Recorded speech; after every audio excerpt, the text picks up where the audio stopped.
आलू पालक पराठा बनवण्यासाठी 2 मिनटं उकळत्या पाण्यात पालक उकळवून घ्यायचा आहे. नंतर त्यातील पाणी काढून मिक्सरच्या भांड्यात काढायचं आहे. त्यामध्ये जिरं, आलं, लसणाच्या पाकळ्या घालून मिक्सरला बारीक दळून घ्यायचं आहे.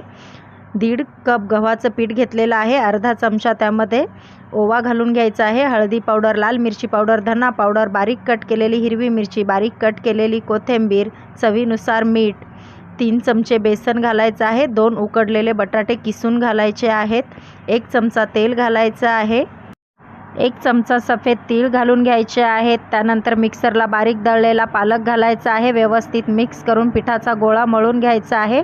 पिठाच्या गोळ्याला 10 मिनटं रेस्ट करू द्यायचं आहे. त्यानंतर पराठे लाटायचे आहेत. तवा गरम करून उलटसुलट करून पराठ्यांना तूप लावून पराठे व्यवस्थित दोन्हीही साईडने तव्यावरती भाजून घ्यायचे आहेत. खाण्यासाठी तयार आहे चविष्ट असा आलू पालक paratha. Please like and subscribe.